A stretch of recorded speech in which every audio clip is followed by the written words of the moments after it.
We were sent this story from Wendell of Booneville, Arkansas. When I was a young boy, about 12 years old, I was playing hide and seek with some kids in my neighborhood in the woods behind our houses. Since I was a good climber, my friends called me Monkey Man. I used to like to hide in the upper branches of the old oak trees and watch and listen to my friends as they ran between the trees looking for me. I was usually the last one to be found. On this hot summer day, I climbed higher than usual. The branches were thinner than I was used to and the tree rocked back and forth under my weight. Suddenly, I heard a crack as the limb I was on separated from the trunk. I fell about 20 feet and landed flat on my back on the hard black dirt. The impact was harder than I had ever been hit. It hurt really bad for a split second. Then it stopped. I was startled and jumped to my feet. I couldn't believe it. Apparently, I wasn't hurt at all.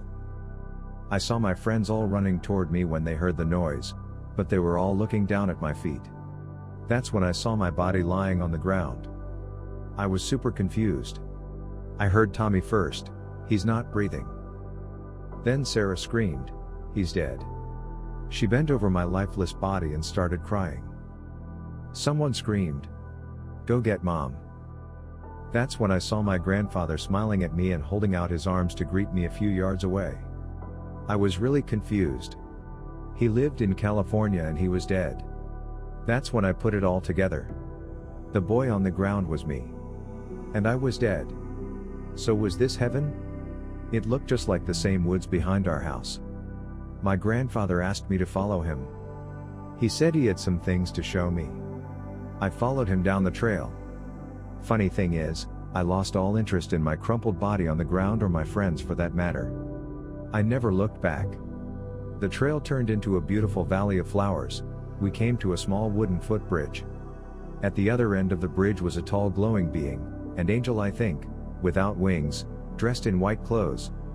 He smiled and I immediately felt like I knew and trusted this being.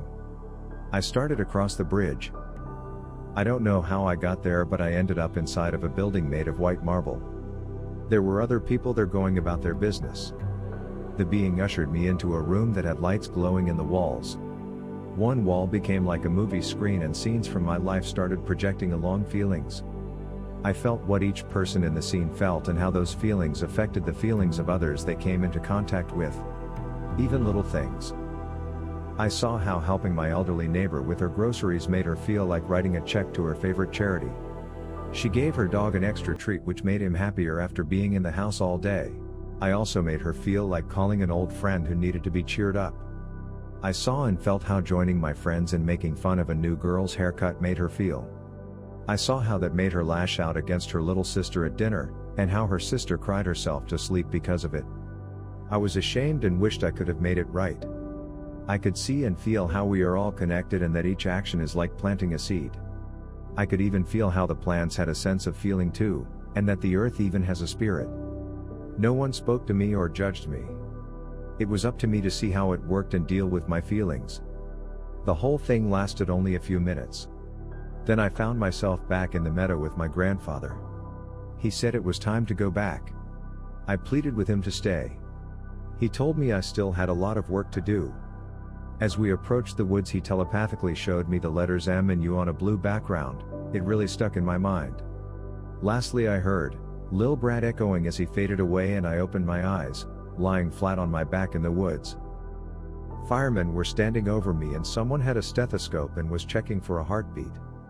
And exclaimed, "I got a pulse." The pain rushed back in and I passed out. I woke up in the hospital with thankfully very few injuries. None permanent. My life got back to normal, except I believe from that day on, I was kinder to everyone. Aware of how my actions have that ripple effect. Partially due to my time in the hospital, I decided to study medicine and become a doctor. When I was applying to medical school, I got accepted into more than one and couldn't decide which was best for me. I spilled out the different schools' literature on the table, and that's when I saw the same MU Medical University logo my grandfather showed me. I graduated with honors 3 years later. I met my wife Dana there. The first time I had dinner at her parents' house, her sisters asked me, "Do you know what Dana's nickname was growing up?" "What?" I asked. "Lil Brat." We were married soon afterwards. I haven't shared this story with too many people, but thought it might help people who are afraid of dying. Please take a minute to subscribe and turn on the notifications bell. This helps us more than you can imagine. Thank you.